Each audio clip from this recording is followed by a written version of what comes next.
Пробация түшүнүгү чет мамлекеттерде кеңири колдонулат. АКШда бул мыйзамдын ишке киргенине 150 жылдан ашты. Ал эми Кыргызстанда пробация департаментинин түзүлгөнүнө 1 жыл болду. Учурда 4000ден ашык пробацияда турган адамдарды 131 адам гана тейлейт. Аталган тармакта психолог, социолог сыяктуу кызматкерлердин жетишсиздиги байкалат. Ага карабастан департамент аймактарда да юстиция үйлөрүн ачуу аракетин көрүүдө. Азыркы пилот долбоорду алып барайын деп атабыз.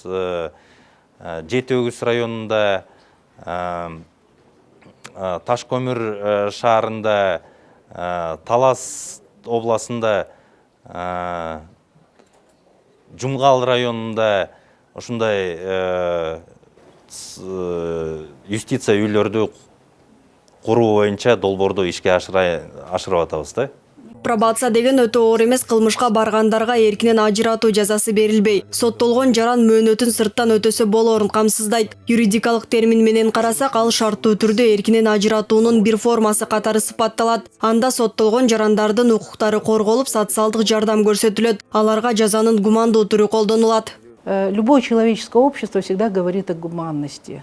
Ар бир ком гумандуулук тууралуу сөз кылат. Биз уурулук, жемкордук сыяктуу мыйзам бузууларга өлүм жазасы болгон тарыхый этаптан мурун эле чыкканбыз. Азыркы биздин ком башка деңгээлге көтөрүлдү. Өзүңөр билгендей, жаза катары өлүм жазасы жоюлду. Азыр биз ката кетирип, кылмыш жасаган адамдарга жардам берип, коомго кайра аралашуусуна шарт түзгөн жаңы этапка көтөрүлүп жатабыз. Пробация ошон үчүн керек. Бүгүнкү күндө пробация департаментинин каттоосунда 4173 шарттуу түрдө эркинен ажыратылгандар бар. Мыйзам чегинде жоопко тартылгандардын 3401 эркек, 675 аялдар жана 97 өспүрүмдөр. Алар департамент түзүлгөнгө чейин жаза аткаруу мекемесинде жаза өтөгөн. Учурда жаңы институт оор эмес кылмыш жасагандарды өз карамагына алып, аларга укуктук, гуманитардык жана психологиялык жардам көрсөтүүдө. Сот укуктук реформанын алкагында бир катар чоң ири кодекстер иштелип чыккан.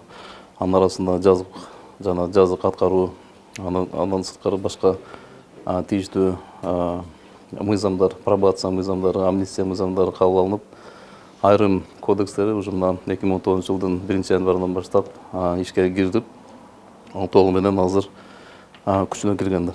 Ошонун алкагында ушул кодекстердин негизги бир чоң ролду ойногон, адам укугун коргогон бир институт жаңы ачылып атат. Бул пробация институту. Пробация департаменти 1 жылдын ичинде 113 адамды жумушка орноштуруп, 124-үнүн документин калыбына келтирген. Окуусун ара жолдо калтырууга аргасыз болгон 89 жаранды да окууга жиберген.